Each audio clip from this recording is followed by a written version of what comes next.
ওকে, already ইন্ট্রোটা দেখে বুঝতে পারছেন যে আসলে ভিডিওটা কি নিয়ে হতে যাচ্ছে। আমাদের কিন্তু অনেক সময় দেখা যায় যে আমাদের প্রপার একটা ভিডিও থাকে না, অথবা আমরা যে লোকেশনে শ্যুট করতেছি সেই লোকেশনে আমাদের স্নোফল থাকে না, হয়তোবা আমরা একটা সিনকে আমাদের ওল্ড একটা ভাইব দিতে চাচ্ছি।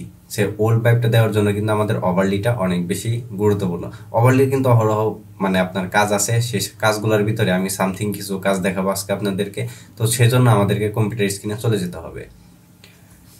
তো দেখেন আমি আমার অলরেডি কম্পিউটার স্ক্রিনে চলে আসলাম। তো আসার পরে এখান থেকে আমি আমার প্রিমিয়ার প্রো প্রজেক্টটাকে ওপেন করে নিয়েছি এবং আমার প্রজেক্টে অলরেডি আমি একটা সিকোয়েন্স তৈরি করে রেখেছি।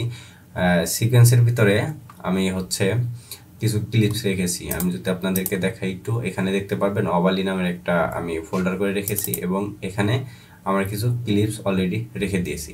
সো আমি প্রথমে আপনাদেরকে দেখাবো যে আমি এই ক্লিপসটাকে যদি ড্র্যাগ করে এখানে নিয়ে আসি এবং এটাকে যদি কিপ এডজাস্টিং দিয়ে দেই, তো এখন দেখেন এখানে কিন্তু ভিডিওটা ওপেন করে নিচ্ছি। মেবি ভিডিওটা একটু লং, আমি এটাকে একটু ফিট টু স্ক্রিন করে নিচ্ছি। তো দেখেন এই ভিডিওটা যদি আমি ওপেন করি, দেখতে পাচ্ছেন এই ভিডিওটা কিন্তু মানে জাস্ট সাধারণ একটা ভিডিও। এই ভিডিওর মানে কোথাও কিন্তু কোনো নাই, আপনার হচ্ছে স্নোফল নাই, উপর থেকে যে আপনার বরফ পড়তেছে অথবা বৃষ্টি পড়তেছে এরকম কোনো কিন্তু ভাইব নাই। সো আমাকে এই কাজটাই করতে হবে ওভারলি ব্যবহার করে। সো এটা করার জন্য আমাদেরকে ওভারলি একটা রেখে দিয়েছি। এখানে দেখতে পাচ্ছেন স্নো লোক নামে একটা ওভারলি আছে। সো এটাকে ড্র্যাগ করে এনে যদি আমরা ভিডিওর উপরে ছেড়ে দেই, সো দেখতে পারবেন আমি এটাকে একটু শর্ট করে নিচ্ছি ভিডিওটা। তো দেখেন এখন কিন্তু স্নোফলটা পড়তেছে, বাট ভিডিওর লেন্থটা কিন্তু আমাদের দেখা যাচ্ছে না। এই ভিডিওটাকে দেখানোর জন্য আমাদের যেটা করতে হবে, আমরা স্নোফলের যে ওভারলিটা ইউজ করছি ওইটা ক্লিক করে আমাদের এখান থেকে চলে যেতে হবে ইফেক্টস কন্ট্রোলে। আপনাদের যদি ইফেক্টস কন্ট্রোল না থাকে সেক্ষেত্রে আপনারা উইন্ডোজে যাবেন, উইন্ডোজ থেকে ইফেক্টস কন্ট্রোল এটা ক্লিক করলে আপনাদের এখানে শো করবে।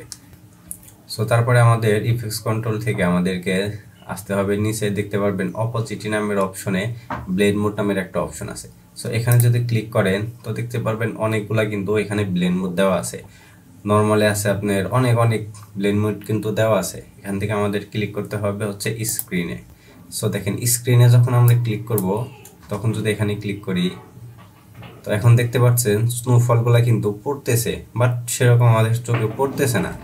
সো এটাকে আর একটু ভালোভাবে ব্লেন্ড আউট করার জন্য, মানে আর একটু চোখে লাগার জন্য আমাদেরকে যেটা করতে হবে, আমরা যদি এখানে অল্টার প্রেস করে স্নোফলটাকে যদি উপরে উঠাই, মানে এটা যদি ডুপ্লিকেট করে দেই, তো ডুপ্লিকেট করে দেওয়ার পরে এখন যদি আমরা যদি ভিডিওটাকে প্লে করি,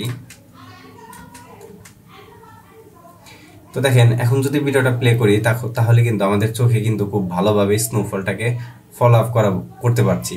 সো এভাবে কিন্তু আপনারা আসলে স্নোফলটা ব্যবহার করতে পারেন।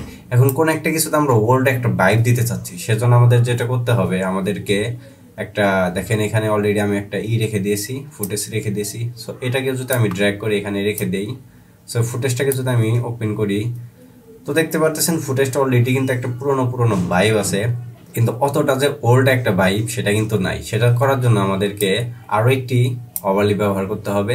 সে ওভারলিটা হচ্ছে ওল্ড ফিল্ম নামের একটা ওভারলি আছে। এটাকে ড্র্যাগ করে যদি আমি আমার ভিডিওতে ছেড়ে দেই, অ্যান্ড এটাকে যদি আমি ভিডিও ছেড়ে দিলাম, তো ছেড়ে দেওয়ার পরে দেখতে পাচ্ছেন ওভারলিটা কিন্তু সেম আগের ভিডিওর মতোই ওভারলিটা আসলে কাজ করতেছে, কিন্তু আমাদের ভিডিওটা কিন্তু ওইরকমভাবে দেখা যাচ্ছে না।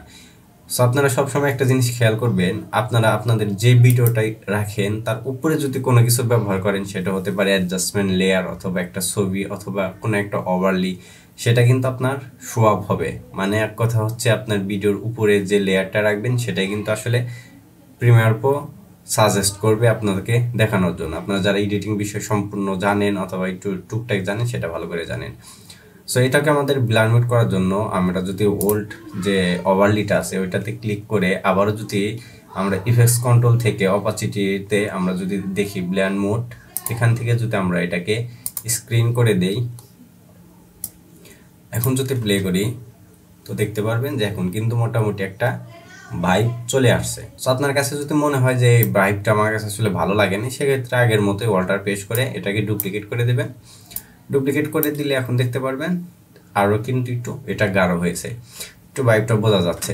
সো এখানে যদি আপনারা আপনাদের মিউজিক অ্যাড করে দেন তাহলে কিন্তু এটা প্রপারলি ভাবে সুন্দর একটা সিনেমাটিক ভাইব চলে আসবে আর এখানে। এখন আপনার এইখানে ব্লেন্ড মোডটা আসলে কিভাবে কাজ করে। সো দেখেন এই ব্লেন্ড মোডটা আসলে আমরা যখন যেহেতু স্ক্রিন দিয়েছি, তো স্ক্রিনের সাথে অ্যাডজাস্ট হয়েছে, মাঝে মধ্যে কিন্তু আপনার দেখা যাবে যে স্ক্রিনের সাথে অ্যাডজাস্ট নাও হতে পারে। সেক্ষেত্রে আপনারা এই যে এখানে দেখতে পারবেন যেটার সাথে আপনারা শ্যুট করে সেটার সাথে দিয়ে ট্রাই করবেন। ফার্স্ট অফ অল আছে আপনার উপরের দিকে যেটা আছে সেটা হচ্ছে আপনার লাইট, মানে এখানে কয়েকটা ক্যাটাগরি ভাগ আছে। তারপরে হচ্ছে দেখেন এখানে আছে আবার হচ্ছে মিক্সচার আছে, ডিফারেন্স আছে, অ্যান্ড দেন অনেকগুলো কিন্তু এখানে কালার আছে ব্লেন্ড মোড করার জন্য। সো আপনারা সব কিছু ট্রাই করে দেখতে পারবেন। সো এই ছিল আজকের ভিডিও, মানে আপনার যেখানে যে কাজটা করার দরকার সেটা যদি আপনার মুহূর্তে না থাকে তাহলে আপনারা ওভারলি ব্যবহার করে কাজটা কিভাবে চালিয়ে নিতে পারেন ছোট্ট একটা ভিডিওর মাঝখানে আপনাদেরকে দেখিয়ে দেওয়ার চেষ্টা করেছি। এরকম আর এডিটিং বিষয়ে ভিডিও পেতে চাইলে অবশ্যই চ্যানেলটি সাবস্ক্রাইব করে দেবেন এবং পাশে থাকবেন। আজকের মতো বিদায় নিচ্ছি, আল্লাহ হাফেজ।